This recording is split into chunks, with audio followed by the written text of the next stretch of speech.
ഏറെ നാളത്തെ തർക്കങ്ങൾക്കും വാക്പോരിനുമൊടുവിൽ അൽ Jazeera ചാനലിനെതിരെ നടപടിയെടുത്ത Israel. പ്രധാനമന്ത്രി ബെഞ്ചമിൻ നെതന്യാഹുവിന്റെ നേതൃത്വത്തിലുള്ള മന്ത്രിസഭ ഇക്കാര്യത്തിൽ അന്തിമ തീരുമാനം കൈക്കൊണ്ടത് കഴിഞ്ഞ ദിവസമാണ്. മന്ത്രിസഭാ യോഗം ഏകകണ്ഠമായാണ് തീരുമാനമെടുത്തതെന്നാണ് ഇസ്രയേൽ അവകാശപ്പെടുന്നത്.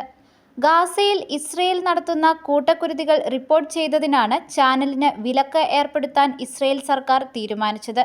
സർക്കാർ തീരുമാനം വന്നതിന് പിന്നാലെ ചാനൽ ഇസ്രയേലിലെ സംപ്രേഷണം അവസാനിപ്പിച്ചിട്ടുണ്ട്.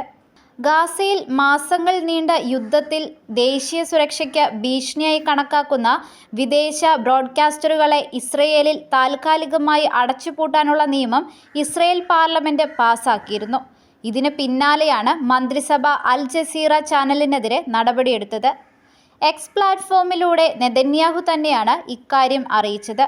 ഇസ്രയേലിന്റെ ചാനൽ അൽ ജസീറ അടച്ചുപൂട്ടാൻ സർക്കാർ ഏകകണ്ഠമായി തീരുമാനിച്ചിരിക്കുന്നുവെന്ന് ഹീബ്രു ഭാഷയിലാണ് നെതന്യാഹു കുറിപ്പിട്ടത്. അൽ ജസീറ ഇസ്രയേലിന്റെ സുരക്ഷയെ ഹനിച്ചു. ഒക്ടോബർ 7 കൂട്ടക്കൊലയിൽ സജീവമായി പങ്കെടുത്തു. ഇസ്രയേലി സൈനികർക്ക് നേരെ പ്രകോപനം സൃഷ്ടിച്ചുവെന്നും നെതന്യാഹു എക്സിൽ കുറിച്ചിരുന്നു. അൽ ജസീറയ്ക്ക് എതിരായ ഉത്തരവിൽ ഒപ്പുവെച്ചതായും ഇത് ഉടൻ പ്രാബല്യത്തിൽ വരുമെന്നും ഇസ്രയേൽ വാർത്താവിനിമയ മന്ത്രി ഷോലോമോ കർഹിയും അറിയിച്ചു. എഡിറ്റിംഗ്, റൂട്ടിംഗ് ഉപകരണങ്ങൾ, ക്യാമറകൾ, മൈക്രോഫോണുകൾ, സെർവറുകൾ, ലാപ്ടോപ്പ്, വയർലെസ് ട്രാൻസ്മിഷൻ ഉപകരണങ്ങൾ, മൊബൈൽ ഫോൺ തുടങ്ങി ചാനലിന്റെ ഉള്ളടക്കം കൈമാറാൻ ഉപയോഗിക്കുന്ന പ്രക്ഷേപണ ഉപകരണങ്ങൾ പിടിച്ചെടുക്കാൻ ഉത്തരവിട്ടതായും കാർഹി പറഞ്ഞു. ഗാസയിലെ യുദ്ധം അവസാനിപ്പിക്കാനുള്ള മധ്യസ്ഥ ശ്രമങ്ങളിൽ പ്രധാന പങ്കുവഹിക്കുന്ന ഖത്തറാണ് ചാനലിന് ഫണ്ട് ചെയ്യുന്നത്. എന്നാൽ പുതിയ തീരുമാനം ഖത്തറുമായി സംഘർഷത്തിനുള്ള പുറപ്പാടാണോ എന്ന സംശയവും നിലനിൽക്കുന്നുണ്ട്. ഹമാസുമായി ചേർന്ന് തങ്ങൾക്കെതിരെ തെറ്റായ പ്രചാരണം നടത്തുന്നവരാണ് അൽ ജസീറ എന്നാണ് ഇസ്രയേൽ നിരന്തരം ആരോപിക്കുന്നത്.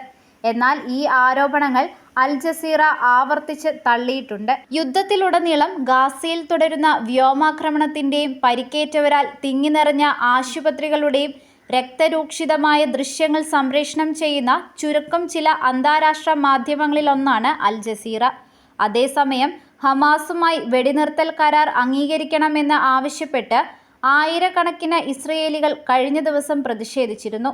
ഹമാസ് ഉദ്യോഗസ്ഥർ കെയ്റോയിൽ ഈജിപ്ഷ്യൻ ഖത്തർ മധ്യസ്ഥരുമായി കൂടിക്കാഴ്ച നടത്തുന്നതിനിടെ തടവിലുള്ള 130-ലധികം ബന്ദികളെ നാട്ടിലേക്ക് കൊണ്ടുവരാൻ സാധ്യമായതെല്ലാം ചെയ്യണമെന്നും ആവശ്യപ്പെട്ടിട്ടുണ്ട്.